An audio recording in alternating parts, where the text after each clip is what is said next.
સ્વાગત છે ફરી પાછું એક નવા એનાલિસિસ વિડીયોમાં. તો આપણે વાત કરીએ કે ભાઈ વીકલી એનાલિસિસ, ડેલી એનાલિસિસ અને આવતા વીક માટે માર્કેટના સેન્ટિમેન્ટ્સ કેવા રહી શકે છે.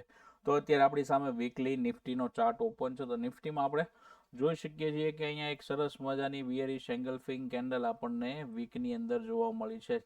એટલે કે માર્કેટનો જે ટ્રેન્ડ હતો એ માર્કેટનો ટ્રેન્ડ રિટ્રેસમેન્ટ કરીને ફરી પાછું જ્યારે માર્કેટ અહીંયાથી અપસાઇડની મુમેન્ટમ કરતું હતું તો અહીંયા એક ટ્રેન્ડ ત્યારે પોઝિટિવ હતો, પણ લાસ્ટ વીકની અંદર જોવા જઈએ તો માર્કેટમાં એક ટ્રેન્ડ આપણને નેગેટિવ જોવા મળ્યો છે. લાસ્ટના જે બધા સપોર્ટ હતા તો એ સપોર્ટ આપણને બ્રેક કરતા જોવા મળ્યા છે. તો હવે વીકલી ટાઈમ ફ્રેમની ઉપરના સપોર્ટ જોઈએ તો નેક્સ્ટ સપોર્ટ આપણને શું મળે છે, તો કે નેક્સ્ટ સપોર્ટ આપણો અત્યારે આ લેવલની આસપાસ છે. આપણો સપોર્ટ જો આ લેવલની હજી બ્રેક કરે છે એટલે કે ભાઈ 24,750 આજુબાજુનું લેવલ ફરી પાછું જો આવતા વીકની અંદર બ્રેક કરે છે તો નવા આપણને સપોર્ટ અહીંયા જોવા મળી શકે છે. પહેલો સપોર્ટ આવી શકે છે આપણને 24,500ની આસપાસનો. ફરી પાછું જો નીચેની બાજુ જાય છે તો અહીંયાની આજુબાજુ આપણને સપોર્ટ જોવા મળી શકે છે. અને જો એની નીચે પણ માર્કેટ જાય છે તો આપણો લાસ્ટ હોપ વાળો સપોર્ટ છે એ 24,000નું રાઉન્ડ લેવલ છે. ત્યાં સુધીના આપણને અહીંયાથી કદાચ આવતા વીકની અંદર 800 પોઈન્ટનું કરેક્શન પણ જોવા મળી શકે છે. એનું કારણ છે કે ગ્લોબલી બધા ન્યૂઝ થોડા ખરાબ ચાલે છે. યુએસનું માર્કેટ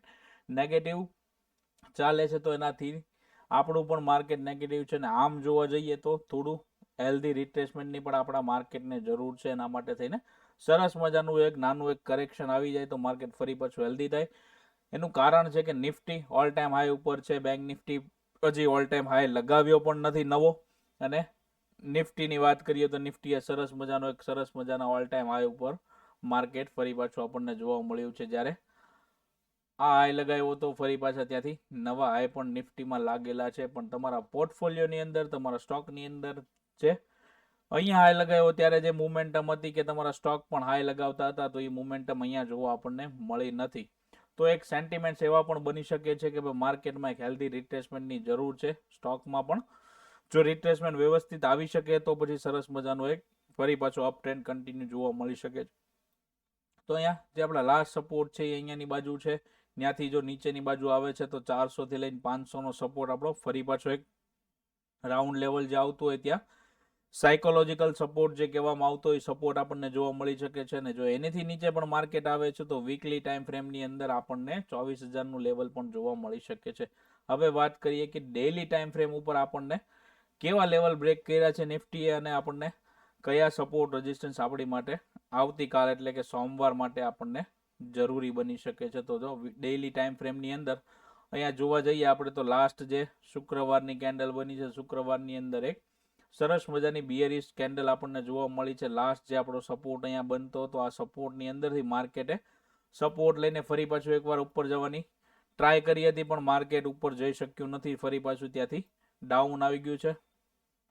તો ડાઉન માર્કેટ આવ્યું છે તો નીચેની બાજુ જે અહીંયા સપોર્ટ હતો લાસ્ટ જ્યારે માર્કેટ અહીંયા 2 દિવસ હોલ્ડ કર્યું હતું, હોલ્ડ કર્યા ફરી પાછું જે કન્ટિન્યુ મુવમેન્ટ કરી હતી તો જ્યારે છેલ્લે જ્યારે અહીંયાથી બાયર આવ્યા હતા તો બાયરે અહીંયા પણ ટ્રાય કરી છે કે ભાઈ અહીંયા પહેલા સપોર્ટ જોવા મળ્યો હતો તો અહીંયાથી ફરી પાછો આપણને એક સપોર્ટ જોવા મળી શકે છે. તો અહીંયા ડાઉન સાઈડનું ક્લોઝિંગ આપણને આની અંદર પણ જોવા મળ્યું છે.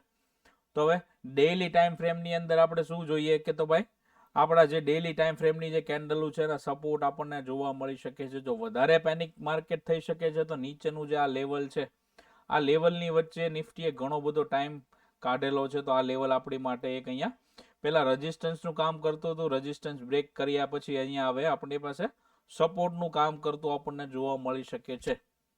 ખાસ કરીને સપોર્ટ ધ્યાનમાં રાખવાના છે કે ડેઇલી ટાઈમ ફ્રેમની ઉપર માર્કેટ જો પેનિક થાય છે, વધારે ગેપ ડાઉન ઓપનિંગ થાય છે ને વધારે પડતું જો ત્યાંથી નીચે જાય છે તો આપણી માટે લાસ્ટ સપોર્ટ કયો બને છે તો કે 24,400નો આપણો લાસ્ટ સપોર્ટ છે. જો એની નીચે પણ માર્કેટ સસ્ટેન કરે છે ને ડે 1ની અંદર ક્લોઝિંગ મળે છે તો હજી આપણને 24,000 આજુબાજુના લેવલ આપણને જોવા મળી શકે છે. વાત કરીએ આવતીકાલે સોમવારે આપણે ટ્રેડ કરવાનો પ્લાન નિફ્ટીની અંદર કેવી રીતે કરવો જોઈએ તો 15 મિનિટનો આપણે અત્યારે ચાર્ટ ઓપન કરી દીધો છે. 15 મિનિટની અંદર આપણે સપોર્ટ રેઝિસ્ટન્સ બનાવીએ તો સપોર્ટ રેઝિસ્ટન્સની અંદર જોઈએ કે માર્કેટનું જે સેન્ટિમેન્ટ હતા શુક્રવારના તો શુક્રવારનું માર્કેટ અહીંયાથી એક કેન્ડલ બન્યા પછી 15 મિનિટની માર્કેટ ખુલ્યું હતું ગેપ ડાઉન, ફરી પાછું ત્યાંથી એક નવો હાઈ બનાવ્યો હતો. હાઈ બનાવ્યા પછી સપોર્ટ ફરી પાછો જે હતો આપણે અહીંયા રેઝિસ્ટન્સનું કામ કરતો હતો, રેઝિસ્ટન્સના કામ કર્યા પછી અહીંયાથી ફરી પાછું સેલર એક્ટિવ થઈ ગયા હતા. સેલર એક્ટિવ થયા પછી માર્કેટ થોડું સાઇડવેઝ જોવા મળ્યું હતું.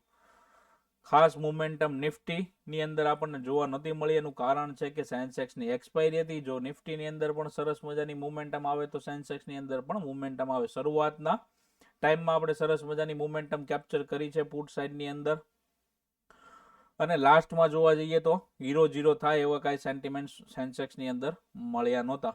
બેંક નિફ્ટીની અંદર ખાસી એવી મોમેન્ટમ ડાઉન સાઇડની જોવા મળી છે. આપણે ઘણા વિડીયોમાં આપણે કીધેલું હતું કે જો 51,000નું લેવલ નીચેની બાજુ બ્રેક થાય છે તો અહીંયાથી એક નેગેટિવ મોમેન્ટમ જોવા મળી શકે છે. તો ત્યાંથી આપણને એક સરસ મજાની નેગેટિવ મુવમેન્ટ પણ જોવા મળી છે. તો 15 મિનિટની અંદર હવે વાત કરીએ તો કે 15 મિનિટની અંદર હવે આપણી પાસે સપોર્ટ રેઝિસ્ટન્સ કયા બને છે. લાસ્ટ સપોર્ટ રેઝિસ્ટન્સ જે આપણે નિફ્ટીની અંદર બનવા જોઈએ તો કયા બને છે. તો લાસ્ટ જ્યારે નિફ્ટી અહીંયા હોલ્ડ કરતી હતી તો આપણી માટે અહીંયા એક સપોર્ટ લેવલ બની ગયો હતો. આ સપોર્ટ લેવલ આપણી પાસે હતું કે માર્કેટમાં નિફ્ટી જ્યારે 25,000ની આજુબાજુ આવતી હતી ત્યાંથી ફરી એક બાઉન્સ બેક જોવા મળ્યો હતો, પણ ફરી પાછું જેને અહીંયાથી જ્યારે બાઉન્સ બેક આપણને જોવા મળ્યો છે તો ત્યાંથી બાઉન્સ બેક સપોર્ટ જે છે એ લાસ્ટ અહીંયા જે ક્લોઝિંગ હતું એ ક્લોઝિંગની ફરી પાછું ત્યાંથી એક આપણને ડાઉન સાઇડની મોમેન્ટમ કન્ટિન્યુ જોવા મળી છે. આપણને ઉપરની બાજુની ટ્રેન્ડ લાઇન આવતી હતી તો એ ટ્રેન્ડ લાઇનનો રેઝિસ્ટન્સ લઈને માર્કેટમાં એક ડાઉન સાઇડની મોમેન્ટમ જોવા મળી છે. હવે આપણી માટે ઇમ્પોર્ટન્ટ લેવલ કયા બની ગયા છે 15 મિનિટની અંદર તો કે આ લાસ્ટ સ્વિંગ જે છે આપણો ઇમ્પોર્ટન્ટ લેવલ છે.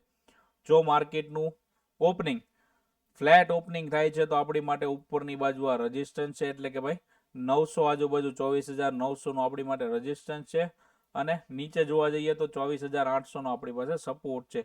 માર્કેટ ફ્લેટ ઓપનિંગ થયા પછી જે બાજુ બ્રેક કરે છે એ બાજુ એક મોમેન્ટમ આવવાના ચાન્સીસ છે, પણ ફરી પાછું અહીંયા 25,000નું જે રાઉન્ડ લેવલ છે ત્યાંથી ફરી પાછા સેલર એક્ટિવ થતા આપણને જોવા મળી શકે છે, અને ફરી પાછી એક મોમેન્ટમ ડાઉન સાઇડની પણ આપણને જોવા મળી શકે છે. હવે આપણે અપ સાઇડની મોમેન્ટમ ક્યારે વિચારી શકીએ તો કે અપ સાઇડની મોમેન્ટમ જે છે એ આપણો અહીંયા 25,100ની આજુબાજુનું જે લેવલ છે એની ઉપર જો માર્કેટ અહીંયા હોલ્ડ કરે છે, હોલ્ડ કર્યા પછી જે શુક્રવારનો જે હાઈ છે હાઈને બ્રેક કર્યા પછી જો ઉપરની બાજુ મોમેન્ટમ આપે છે અને આ ટ્રેન્ડ લાઇનનું જો અહીંયાથી બ્રેકઆઉટ આપે છે તો અપ સાઇડની મોમેન્ટમ આપણે કન્ટિન્યુ જોવા મળી શકે છે. ને જ્યાં સુધી અપ સાઇડની મોમેન્ટમ નથી આવતી ને ટ્રેન્ડ લાઇનનો જે રેઝિસ્ટન્સ છે એ બ્રેક નથી થતો ત્યાં સુધી આપણે શું વિચારવાનું છે તો કે sell on rise. Sell on રાઇઝનો મતલબ શું છે કે માર્કેટ રાઇઝ કરે, આપણે બાય ઓન ડીપ કહીએ આમ જતું હોય અને નીચેની બાજુ આવતું હોય તો અહીંયા ડીપમાં આપણે બાય કરવાનું વિચારતો હોય, એવી જ રીતે અહીંયા આપણે સેલમાં વિચારવાનું છે કે સેલ ઓન રાઇઝ કરવાનું છે કે અહીંયા ઉપરની બાજુ જ્યારે રિટ્રેસમેન્ટ આવે છે ફરી પાછો ત્યાં આપણને કોઈ રેઝિસ્ટન્સ મળે છે તો માર્કેટ ત્યાંથી આપણને નીચેની બાજુ જોવા મળે છે. જેવી રીતે અહીંયા આપણને લાસ્ટ જોવા મળ્યું હતું કે અહીંયા માર્કેટે હોલ્ડ કર્યા પછી ફરી પાછું માર્કેટ અહીંયા અપ સાઇડ આવ્યું છે તો ત્યાંથી જ એક ફરી પછી આપણને ડાઉન સાઇડની મોમેન્ટમ કન્ટિન્યુ જોવા મળી છે. હવે આપણે વાત કરીએ ગ્લોબલી આપણી ગિફ્ટ નિફ્ટી કેવી રીતે અત્યારે પ્લસ છે માઇનસ છે. બહારના જો માર્કેટ જોઈએ તો બહારના માર્કેટ આપણને 1 થી 2% વચ્ચે આપણને માઇનસ જોવા મળ્યા હતા. આપણી ગિફ્ટ નિફ્ટીની વાત કરીએ તો આપણી 153 પોઈન્ટ અત્યારે માઇનસ છે. તો ચાન્સીસ શું છે કે વધારે ગેપ ડાઉન ઓપનિંગ થવાના ચાન્સીસ છે. હવે સવારમાં કદાચ અહીંયા ફરી જાય ને 50 પોઈન્ટ પણ ગેપ ડાઉન ઓપનિંગ થઈ શકે છે, તો આ ચાન્સીસ સવારે ખુલ્યા પછીના છે ને 150 વાળું હજી 150 પણ બીજા 100 પોઈન્ટ 150 પોઈન્ટ પણ થઈ શકે છે. તો આવા પણ ચાન્સીસ આની અંદર જોવા મળી શકે છે. તો નિફ્ટીની અંદર ગેપ ડાઉન ઓપનિંગ થવાના ચાન્સીસ છે. તો જો 800નું જે લેવલ છે એ લેવલની નીચે એટલે કે આ લો છે, આ લોની નીચે જ જો માર્કેટ ઓપન થાય છે ને ફરી પાછું અહીંયાથી રીટેસ્ટ કરે છે તો ફરી પાછા અહીંયાની જગ્યાએ સેલર એક્ટિવ થશે ને ફરી પાછું માર્કેટ નીચેની બાજુ જોવા મળી શકે છે. નીચેના બધા લેવલ અહીંયા સપોર્ટના લેવલ આવી જાય છે, તો ધ્યાન રાખીને નિફ્ટીની અંદર કામ કરવાનું છે. આપણી ટેલિગ્રામને જોઈન નથી કરી તો એમાં કરી લેજો, લાઈવ અપડેટ તમને અને ત્યાં સપોર્ટ રેઝિસ્ટન્સ લાઈવ જે બનતા હશે એ બધા તમને ત્યાં મળી જશે. હવે બેંક નિફ્ટીની વાત કરીએ તો બેંક નિફ્ટીની અંદર વીકલી ટાઈમ ફ્રેમની વાત કરીએ તો વીકલી ટાઈમ ફ્રેમની અંદર એક સરસ મજાની બિયરિશ એંગલ્ફિંગ કેન્ડલ આપણને અહીંયા પણ જોવા મળી છે.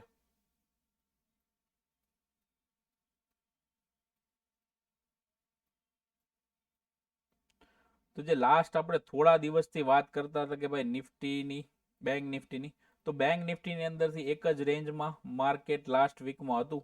જ્યાં લાસ્ટ વીક છે અહીંયા એક જ વીકની અંદર એક જ જગ્યાએ એટલે કે 51,000થી લઈને 51,500ની વચ્ચે મોમેન્ટમ આખા વીકની અંદર પતી ગઈ હતી.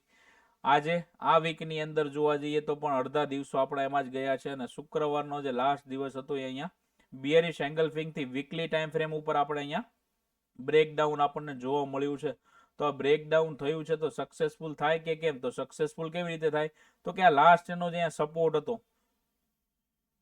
તો સપોર્ટ શું છે? તો કે ભાઈ 50,500 થી લઈ અને 400 નું જે લેવલ છે, તો એક રેન્જ બનેલી છે. આ રેન્જની નીચે જો આ વીક જે છે, આ બધી વીક, તો આ વીકની નીચે જો આપણને ફરી પાછું ક્લોઝિંગ જોવા મળે છે, હોલ્ડ કરે છે, હોલ્ડ કરી નીચે જાય છે, તો આપણી માટે સરસ મજાના બધા લેવલો જે છે એ આપણને ઓપન થતા જોવા મળી શકે છે. બેંક નિફ્ટીની અંદર વધારે પડતી ડાઉન મોમેન્ટમ આપણને જોવા મળી શકે છે. સાથે સાથે ફિન નિફ્ટી એની સાથે ચાલે છે, તો એની અંદર પણ ડાઉન મોમેન્ટમ જોવા મળી શકે છે. મિડ કેપની અંદર પણ જોવા મળી શકે છે. બેંકેક્સ અને સેન્સેક્સની અંદર પણ આપણને ડાઉન સાઈડની મોમેન્ટમ જોવા મળી શકે છે. વન ડેની ટાઈમ ફ્રેમની વાત કરીએ આપણે, તો વન ડેની અંદર આપણે જોઈએ કે કેટલા દિવસોથી બેંક નિફ્ટી જે છે એક રેન્જમાં મોમેન્ટમ કરતી હતી. શુક્રવારના દિવસે રેન્જને બ્રેક કર્યા પછી આપણે ઘણા વિડીયોમાં કીધેલું છે કે ભાઈ 51,000 નું લેવલ નીચેની બાજુ જો બ્રેક કરે છે તો એક ડાઉન સાઈડની મોમેન્ટમ જોવા મળી શકે છે. લાસ્ટ જે આપણો સપોર્ટ છે એ સપોર્ટ કયો છે? તો કે 49,500 થી લઈને 600 નો જે આપણો લાસ્ટનો સપોર્ટ છે, એ જો સપોર્ટને બ્રેક કરે છે, અહીંથી 1000 પોઈન્ટની મોમેન્ટમ બેંક નિફ્ટી ડાઉન સાઈડમાં આપે છે ને જો બ્રેક કરે છે તો નીચેના ઘણા બધા લેવલ ઓપન થઈ શકે છે. નીચે 47,000, 48,000 ના પણ આપણને લેવલ આવા વાળા વીકની અંદર બતાવી શકે છે. તો આપણે હવે વેઇટ કરવાનો છે કે માર્કેટની અંદર કેવા લેવલ બને છે. માર્કેટ જો ડાઉન સાઈડની મોમેન્ટમ કન્ટિન્યુ રાખે છે તો નીચેની બાજુ એક સારા એવા ડાઉન સાઈડના મોમેન્ટમ પણ આપણને જોવા મળી શકે છે. વાત કરીએ 15 મિનિટની અંદર સોમવારના દિવસે કેવી રીતે કામ કરવું, માર્કેટ ઓપન થાય છે ગેપ ડાઉન, તો ગેપ ડાઉન ઓપનિંગ થયા પછી આપણે ટ્રેડ કેવી રીતે પ્લાન કરી શકીએ છીએ. તો જેવી રીતે અહીંયા કીધું હતું કે લાસ્ટ ઘણા બધા દિવસોથી જોઈએ તો માર્કેટ અહીંયા એક સાઇડવેઝ રેન્જમાં તો કઈ મોમેન્ટમ નથી આપતું. ઓપ્શન બાયરને પૈસા આની અંદર મળતા નહોતા. તો હવે વાત કરીએ કે ભાઈ માર્કેટનું ઓપનિંગ થાય છે ગેપ ડાઉન, ને સમજો કે અહીંયાથી 300-400 પોઈન્ટ ગેપ ડાઉન ઓપનિંગ થાય છે, તો આપણી માટે લાસ્ટ જે રેઝિસ્ટન્સ છે કયો છે? તો કે ભાઈ શુક્રવારના દિવસનો જે અહીંયા લો મારી આવ્યો છે, તો એ લો ની જગ્યાએ આપણને અહીંયા રેઝિસ્ટન્સ મળી શકે છે. રેઝિસ્ટન્સ લીધા પછી ફરી પાછું માર્કેટ નીચેની બાજુ જઈ શકે છે. માર્કેટનું ઓપનિંગ થાય છે ગેપ ડાઉન, ઓપનિંગ થયા પછી ફરી પાછા અહીંયાથી પ્રોફિટ બુકિંગ પણ આવી શકે છે. જે લોકો પુટ લઈને ગયા છે એ લોકો પ્રોફિટ બુકિંગ કરે છે, તો ઉપરની બાજુ એક આપણને સરસ મજાનું અહીંયા રેઝિસ્ટન્સ પણ મળી શકે છે. રેઝિસ્ટન્સ મળ્યા પછી રેઝિસ્ટન્સ પાસેથી કેવી રીતે કઈ કેન્ડલ નેગેટિવ થવી જોઈએ એના વિશેનો વિડીયો જોતો હોય તો કોમેન્ટમાં લખી નાખજો, તો સરસ મજાનો એના વિશે વિડીયો પણ આપણે સપોર્ટ રેઝિસ્ટન્સ પાસે કેવી કેન્ડલથી આપણે બાય અથવા તો સેલના પ્લાન બનાવી શકાય એવો વિડીયો આપણે એક બનાવી દેશું યુટ્યુબની અંદર. તો અહીંયાથી એક નેગેટિવ કેન્ડલમાં આપણને દેખાય છે કે સેલર એક્ટિવ થાય છે, તો નીચેની બાજુ ફરી પાછી આપણને એક મોમેન્ટમ જોવા મળી શકે છે. માની લો કે માર્કેટનું ઓપનિંગ ફ્લેટ થયું છે, તો ફ્લેટ થયું છે, આ રેન્જની અંદર ફ્લેટ ઓપનિંગ થાય છે 200-300 પોઈન્ટની રેન્જની વચ્ચે, તો રેન્જની અંદર પ્રાઇઝ એક્શનની વેઇટ કરવાની છે. પ્રાઇઝ એક્શન બન્યા પછી આપણે ડિસાઇડ કરવાનું છે કે હવે કઈ બાજુનો પ્લાન બનાવવાનો છે. આપણે માર્કેટની અંદર ન્યુટ્રલ બેસવાનું છે. માર્કેટ જે બાજુ જાય એ બાજુની આપણે મોમેન્ટમ કન્ટિન્યુ રાખવાની છે. ઉપરની બાજુ હવે આપણી માટે જે બધા સપોર્ટ બનતા હતા એ હવે આપણી માટે રેઝિસ્ટન્સ બની શકે છે. અને માર્કેટની અપસાઇડની મોમેન્ટમ ક્યારે કન્ટિન્યુ થઈ શકે છે? તો કે ભાઈ 51,400 થી લઈને 500 નું જે આપણું લાસ્ટ રેઝિસ્ટન્સ ઝોન હતું એની ઉપર જો બેંક નિફ્ટી ટ્રેડ કરે છે તો અપસાઇડની મોમેન્ટમ મળી શકે છે. ત્યાં સુધી અપસાઇડની મોમેન્ટમ આવી થોડી અઘરી છે. જેટલી વાર ઉપર જશે એટલી વાર ત્યાંથી એને સેલિંગ પ્રેશર જોવા મળી શકે છે. તો બેંક નિફ્ટી અંદર ખાસ કરીને ધ્યાન રાખવાનું છે, આ લો ઇમ્પોર્ટન્ટ છે. આ લો ને બ્રેક કરે છે ને એની નીચે માર્કેટ જો હોલ્ડ કરે છે તો નીચેની બાજુના પણ આપણને લેવલ જોવા મળી શકે છે. લેવલ કયા છે? તો આ લેવલની અંદર કામ કરવું છે તો કેવી રીતે કામ કરવું? તો કે લેવલ જે બનતા હોય છે એ લેવલ અહીંયા નીચેની બાજુ આપણો એક ફરી પાછો સપોર્ટ છે જે, તો અહીંયા બાજુ મેં જે હમણાં કીધું હતું કે ભાઈ અહીંયાની આજુબાજુ જો ગેપ ડાઉન ઓપનિંગ થાય 200-300 પોઈન્ટ નું લઈએ તો 200-300 પોઈન્ટ આજુબાજુ આપણને ફરી પાછો અહીંયા એક સપોર્ટ જોવા મળે છે. તો આ સપોર્ટ જે છે એ ફરી પાછો સપોર્ટનું કામ કરશે, તો 50,000 લઈ અને 50,100 નું જે લેવલ છે ને સપોર્ટનું કામ કરી શકે છે. 100 પોઈન્ટની 150 પોઈન્ટની રેન્જ બને છે બેંક નિફ્ટીની અંદર, તો રેન્જની અંદર પણ આપણને સપોર્ટ મળી શકે છે. તો અહીંયાથી સપોર્ટ બનાવે છે કોઈ બુલિશ કેન્ડલની અંદર અપસાઇડની મોમેન્ટમ કરે છે તો અપસાઇડનો તમે ટ્રેડ પ્લાન બનાવી શકો છો. પણ ધ્યાન રાખવાનું છે કે આ જે લો લાગ્યો છે ત્યાંથી ફરી પાછું આપણને રેઝિસ્ટન્સ મળી શકે છે. અને જો અહીંયાની નીચે પણ માર્કેટ 50,000 ની નીચે ટ્રેડ કરે છે અને ડાઉન સાઈડની મોમેન્ટમ કન્ટિન્યુ કરે છે તો નીચેના બધા સપોર્ટ છે ઓપન થતા રહેવાના છે. તો લાઈવ જે પણ સપોર્ટ રેઝિસ્ટન્સ બને છે આપણી ટેલિગ્રામમાં આપણે મૂકીએ છીએ, તો ટેલિગ્રામને જોઈન નથી કરી તો ડિસ્ક્રિપ્શનમાં લિંક છે, જોઈન કરી લેજો. અને આવતીકાલે ધ્યાન રાખીને ટ્રેડ કરવાનું છે. માર્કેટના સેન્ટિમેન્ટ થઈ ગયા છે થોડા નેગેટિવ, તો મિત્રોને પણ મોકલી દેજો કે જે લોકોને આવતા વીકની અંદર પુટના રશિયા છે, જે પુટ બહુ ગમે છે બધાને, ધડાધડ દાદરા ઉતરી જવાની મજા આવતી હોય ને, એને બધાને મોકલી દેજો વિડીયો અને કહી દેજો કે ખાસ આવતા વીકની અંદર માર્કેટની અંદર એક્ટિવ રહેવું જરૂરી છે. ઓપ્શન બાયરને હવે માર્કેટ પૈસા આપશે એવું લાગે છે.